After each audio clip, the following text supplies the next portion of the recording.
नमस्कार। आज हम लोग पार्ट 4 पर बात करेंगे और पिछली कक्षा में हम लोगों ने जिन सूत्रों का अध्ययन कर लिया था उसके पश्चात जो अब आगे के सूत्र हैं उस पर हम लोग आज बात करना प्रारंभ करेंगे। देखिए, मेहता साहब लिखते हैं कि मंगल मिथुन राशि में शुभ फल नहीं देता है। इसको उन्होंने अपने अध्ययन से पाया। मंगल कर्क राशि में नीच का होता है, परंतु कर्क से त्रिकोण राशियां जो हैं वृश्चिक और मीन, उसमें भी मंगल को इन्होंने नीच का बताया है। तो देखिए, साधारण जो पारंपरिक सिद्धांत है उसमें हम लोग एक टर्म यूज़ करते हैं ग्रह के लिए कि ग्रह उच्चाभिलाषी है या ग्रह नीचाभिलाषी है।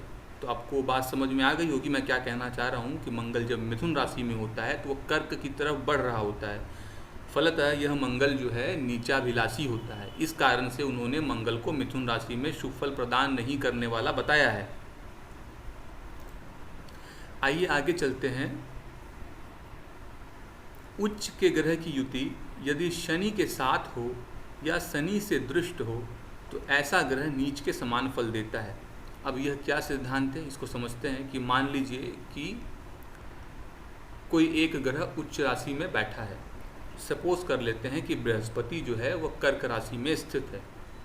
अब बृहस्पति जब कर्क राशि में स्थित होगा तो या तो शनि बृहस्पति के साथ हो, अर्थात बृहस्पति के साथ कर्क में ही शनि बैठा हो, ठीक है, तो इन दोनों की युति हो गई। तो ऐसी स्थिति में यह बृहस्पति नीच का माना जाएगा, वो नीच के समान फल करेगा। इसके अलावा यदि कर्क में बृहस्पति बैठा है और वृषभ राशि में मान लीजिए कि शनि बैठा है, तो ऐसी स्थिति में शनि तृतीय दृष्टि से बृहस्पति को प्रभावित करेंगे, फलतः बृहस्पति में नीच के गुण आ जाएंगे। अर्थात हम लोग साधारण भाषा में कह सकते हैं कि यहाँ पर बृहस्पति का उच्च भंग हो जाएगा, ठीक है। इसी प्रकार से यदि तुला राशि में उच्च राशि में शनि बैठा हो तो ऐसा शनि दशम दृष्टि से कर्क में बैठे बृहस्पति को दृष्टि देगा। यहाँ भी एक स्थिति बनेगी कि यहाँ पर बृहस्पति का उच्च भंग हो जाएगा और वो नीच के समान फल प्रदान करने लग जाएगा। नेक्स्ट जो है, यदि शनि मकर राशि में बैठा होगा तो बृहस्पति से सप्तम होने के कारण शनि सप्तम दृष्टि से कर्क राशि में बैठे बृहस्पति को देखेगा।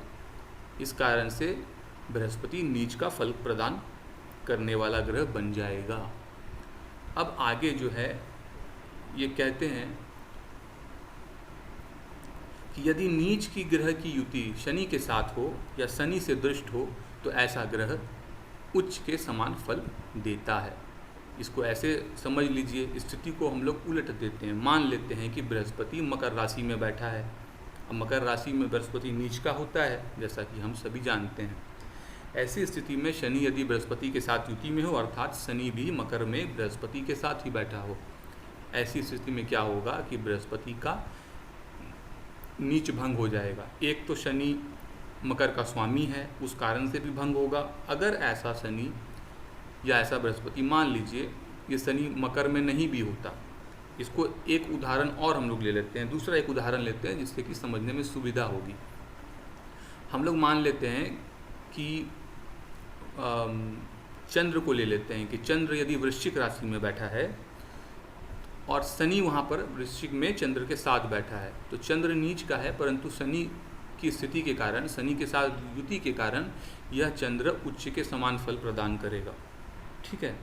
इसके अलावा वृश्चिक के चंद्र को शनि कब कब देख सकता है, तो वृश्चिक के शनि को शनि तृतीय, सप्तम और दशम दृष्टि से देखेगा। तो तृतीय दृष्टि से देखने के लिए शनि को कहाँ होना चाहिए, शनि को कन्या राशि में होना चाहिए।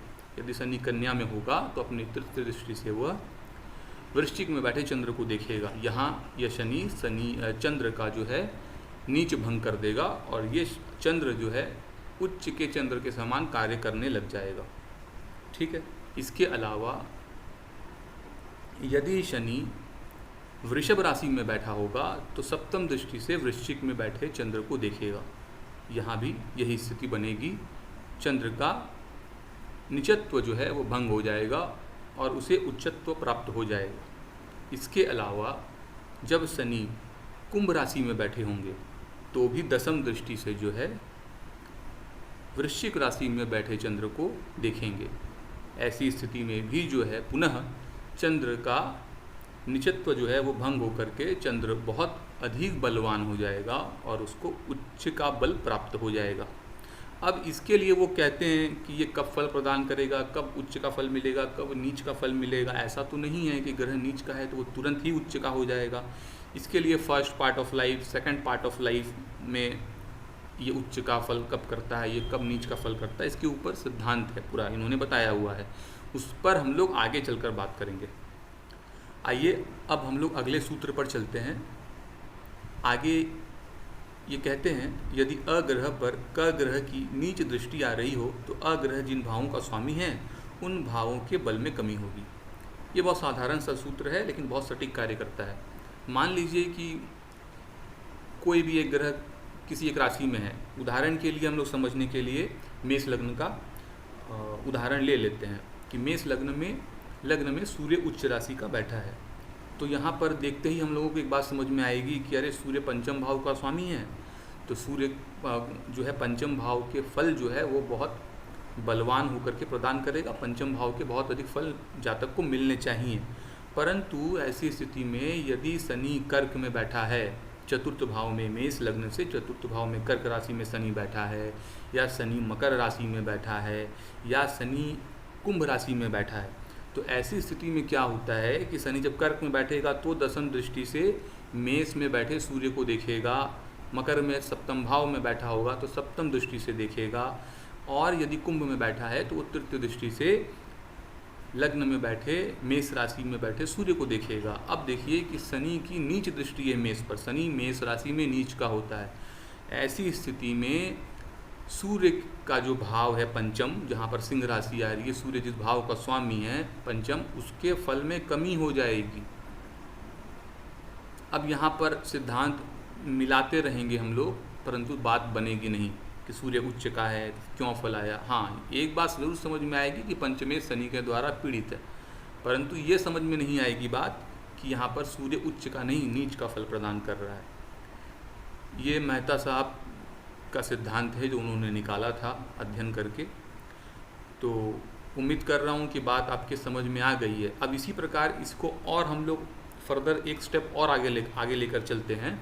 मान लीजिए कि सूर्य सिंह राशि में बैठा है, ठीक है, और शनि जो है मिथुन राशि में बैठा है।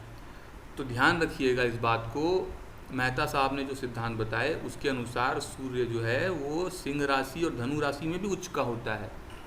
ऐसी स्थिति में यदि शनि मिथुन में बैठा है तो तृतीय दृष्टि जैसे ही उसकी सूर्य पर पड़ती है, इस कारण से जो है फिर पंचम भाव के फल जो है वापस से कमज़ोर हो जाएंगे, पंचम भाव के फल में कमी आ जाएगी। इसी प्रकार से आप बाकी ग्रहों के लिए भी समझिए। जैसे एक उदाहरण हम लोग और ले लेते हैं कि मान लेते हैं कि मंगल जो है वो मेष लगन की पत्रिका में ही मंगल जो है वो धनु राशि में बैठा है। अब देखिए धनु राशि पर भी शनि की नीच दृष्टि पड़ती है। तो यदि शनि मिथुन राशि में अगेन बैठा हो तो सप्तम दृष्टि जो है धनु राशि में पड़ने के कारण नीच दृष्टि हुई शनि की यहाँ पर। इसके कारण जो है मंगल जो कि लग्नेश है और अष्टमेश है, इन दो भावों के बल में कमी हो जाएगी। ठीक है, आशा कर रहा हूँ समझ में आ गई ये बात। आगे चलता हूँ। इसी प्रकार यदि उच्च दृष्टि हो तो भाव के बल में वृद्धि समझें। अभी जैसे कि हम लोगों ने नीच के लिए सिद्धांत को अप्लाई किया कि नीच दृष्टि पड़ रही है जहाँ पर, इसी प्रकार जहाँ पर किसी भी ग्रह की उच्च दृष्टि पड़ रही है तो उसके भाव के फल में वृद्धि को समझना चाहिए। जैसे मान लेते हैं कि मंगल तुला राशि में सप्तम भाव में बैठा है, मेष लगन की ही पत्रिका है और यह मंगल जो है तुला राशि में सप्तम में बैठा है और दसम भाव में इसकी दृष्टि पड़ रही है। अब दसम भाव में किसी एक ग्रह को हम लोग मान लेते हैं कि बृहस्पति बैठे हैं दसम भाव में। तो जैसा कि दसम भाव में आपको बृहस्पति दिखेंगे कि बृहस्पति नीच राशि के बैठे हैं, तो साधारण तरीके से हम लोग ये सिद्धांत लगाएंगे कि नवम और द्वादश इन दो भावों के फल में बृहस्पति कुछ कमी प्रदान कर रहे हैं, परंतु मंगल की चतुर्थ दृष्टि होने के कारण यहाँ बृहस्पति के भावों के फल में जो है अचानक से जो वृद्धि देखी जाएगी एक समय पर। ठीक है, इसका मतलब यह हुआ कि धनु राशि जो कि नवम भाव में आ रही है और मीन राशि जो कि 12वें भाव में आ रही है, इनके फल में कुछ वृद्धि हो जाएगी। इनके ये जो बृहस्पति है यह कुछ बल प्राप्त कर लेगा मंगल की दृष्टि के कारण, और नवम और द्वादश भाव कहीं ना कहीं मंगल की दृष्टि के कारण बलवान हो जाएंगे। इसको बहुत गहराई से समझ लेने की आवश्यकता है। इसमें कहीं भी भूल न कीजिएगा कि मंगल मकर राशि में उच्च की दृष्टि उसकी अगर हो रही है तो उसके साथ साथ त्रिकोण की राशियां जो है, मैं बार बार कह रहा हूँ, वृषभ और कन्या में भी उसकी जो है उच्च की दृष्टि होती है। तो अगर वृषभ और कन्या में भी अगर कोई ग्रह बैठे हैं तो वह भी बलवान हो जाएंगे, और साथ ही साथ वो जिस भाव के स्वामी हैं वह भी बलवान हो जाएंगे, वो भाव भी बलवान हो जाता है। आशा कर रहा हूँ बात जो है समझ में आ गई है। अगले सूत्र पर हम लोग चलते हैं। देखिए, जिस भाव पर मंगल शनि राहु का प्रभाव हो तो ऐसे भाव से संबंधित भयंकर समस्या दिखी जाती है। देखिए, जैसा कि हम लोग जानते हैं कि नैसर्गिक पाप ग्रह, जो हम लोगों ने पार्ट 2 में पढ़ा था पहला सूत्र, कि नैसर्गिक जो पापी ग्रह होते हैं वो जीव कारक की हानि करते हैं और अजीव कारक की वृद्धि करते हैं। इस कारण से यदि मंगल शनि और राहु यदि किसी भाव को प्रभावित करते हैं, उसको पाप कर्तरी के मध्य ग्रास कर लेते हैं, या किसी ग्रह को घेर लेते हैं, ये लोग हेम्ड कर लेते हैं, या किसी भाव को दृष्टि प्रदान कर देते हैं, या ये लोग किसी भाव पर बैठ जाते हैं, इस कारण से क्या होता है, उस भाव के फल में बहुत ज़्यादा समस्या दिखी जाती है। अगर सप्तम भाव विवाह स्थान में इन ग्रहों का प्रभाव आता है तो विवाह नहीं होता है, या विवाह होने के बाद कई प्रकार की समस्याएं दिखी जाएगी। पंचम भाव से इनका अगर संबंध बनेगा तो फिर संतान होने में दिक्कतें आती हैं, संतान नहीं होती है।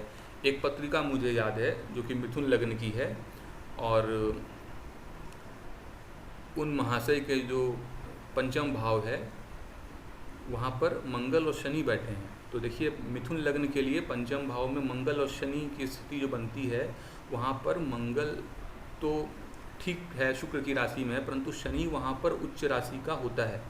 अब देखिए, दो पापी ग्रह हैं, और भाग्येश जो है मिथुन लग्न के लिए अष्टमेश तो शनि होता है, परंतु शनि की मूल त्रिकोण राशि जो कुंभ होती है वो भाग्य स्थान में आती है। अब भाग्येश का पंचम में बैठना, वह भी उच्च का हो करके साथ में वहाँ पर मंगल का बैठना व्यक्ति को अभी तक संतान सुख से वंचित रखा हुआ है।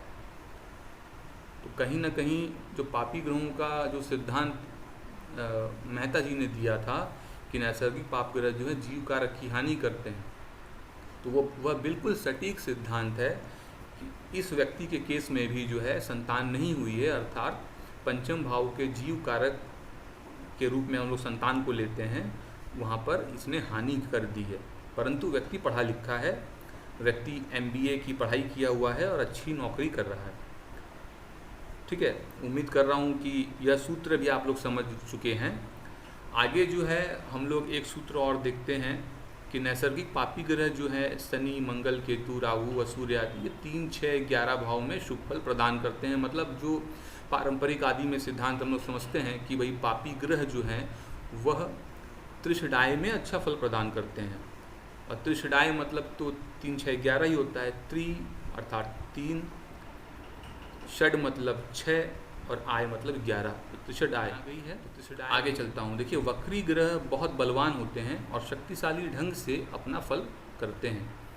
इसमें भी मुख्य रूप से जो बाहरी ग्रह हैं मंगल, गुरु और शनि, ये अधिक अपना प्रभाव दिखलाते हैं, विशेषतः जब ये सूर्य से सप्तम में स्थित होते हैं। अब देखिए, जब सूर्य से सप्तम में स्थित होने की बात है, तो सूर्य से सप्तम स्थित जब ग्रह होते हैं तो उनमें विशेष क्षमता आ जाती है। महर्षि पराशर के बृहद पराशर होरा शास्त्र में महर्षि पराशर ने लिखा है कि सूर्य से सप्तम में जो ग्रह होगा वह अपना पूर्ण फल प्रदान करता है। अब इस ग्रह को आप ऐसे भी समझ सकते हैं कि वह ग्रह पूरा एक ऐसी एज में स्थित है जिसमें वो सब कार्य को करने में सक्षम है। ठीक है, अब जैसे जैसे ग्रह सूर्य के नज़दीक आता है तो वो ग्रह अस्त हो जाता है, ध्यान देने वाली बात है। और वो ग्रह का फल जो है उसमें उस ग्रह के फल में कमी देखी जाती है। इसी कारण से आप इस चीज़ को, सिद्धांत को और भी मतलब फर्दर हम लोग चिंतन करके निकाल सकते हैं कि सूर्य से 180 डिग्री 180 अंश की दूरी पर यदि कोई ग्रह पूर्ण फल प्रदान कर रहा है तो कैसे कैसे वो डिग्रियों में आगे बढ़ेगा, सूर्य के समीप जैसे जैसे जाएगा तो उस ग्रह के फल में कमी आना शुरू हो जाता है। उसके फल में जो है कमी दर बदर कमी आएगी। जैसे जैसे वो ग्रह का भोगांश बढ़ेगा 180 डिग्री के ऊपर, वैसे वैसे उस ग्रह के फल में कमी आती दिखेगी। इससे जो साधारण तरीके से हम लोग बाल्यावस्था आदि की जो गणना करते थे कि 6 अंश पर ग्रह जो है बाल होता है, उसके बाद वो किशोर होता है, उसके बाद जो है वो युवा होता है आदि, तो उस सिद्धांत की अपेक्षा अगर यह सिद्धांत का उपयोग किया जाए तो ज़्यादा सटीक परिणाम मिलेंगे। खैर आगे चलते हैं। अस्त ग्रह बहुत बलहीन होते हैं और साधारण फल ही प्रदान करते हैं।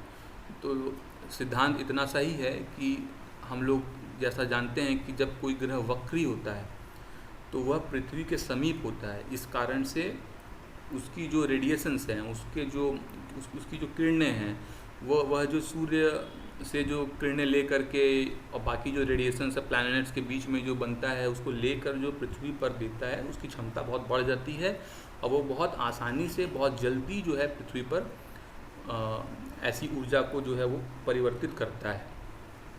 इस कारण से वक्री ग्रह बलवान हो कहा गया है, उसको चेष्टा बल मिलता है आदि आदि समझना हम लोग समझते हैं।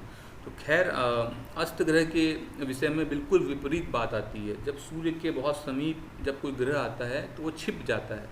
अस्त का मतलब होता है छिप जाना। जैसे कि हम लोग देखते हैं कि सूर्यास्त के समय पर सूर्य छिप जाता है। इसका अर्थ यह नहीं है कि सूर्य जो है वो नहीं रह गया, सूर्य तो है परंतु वो दिखलाई नहीं दे रहा है, इस कारण से उसका प्रभाव नहीं आ रहा है। अब लोग कहेंगे कि अस्त ग्रह का ऐसा कोई फल नहीं आता, नहीं, लेकिन फल आता है। मैं कह रहा हूँ फल आता है। जैसे कि मान लीजिए जियोसेंट्रिक जब गणनाएं होती हैं तो हम लोग पृथ्वी पर रहते हैं, तो पृथ्वी पर रहने के कारण पृथ्वी से जो चीज़ें दिखाई देंगी, जो ग्रह जिस राशि में दिखाई देता है, हम लोग उसे वहीं पर मानते हैं। ठीक है, इसलिए बार बार कह रहा हूँ कि अस्त ग्रह का फल होता है। अस्त ग्रह जो है वो अपना फल देते ही देते हैं। फल क्या दे पाएंगे, वो तो खुद ही कमज़ोर हो गए हैं। तो इसको ऐसे फल समझना है कि अस्त ग्रह जिस भाव के स्वामी हैं और उनके जो कारकत्व हैं उनकी कहीं ना कहीं हानि होती है। तो ये आज कुछ मैंने सूत्रों पर बात की। तो आशा कर रहा हूँ कि वीडियो आप लोगों को अच्छी लग रही है। वीडियो कैसी लग रही है मुझे कमेंट में ज़रूर बताइए। साथ ही साथ चैनल को यदि आप लोगों ने सब्सक्राइब नहीं किया है तो सब्सक्राइब कर लीजिए और वीडियो को शेयर करना न भूलिए। आज के लिए इतना ही, मिलेंगे अगले वीडियो में पार्ट 5 को लेकर। तब तक के लिए धन्यवाद।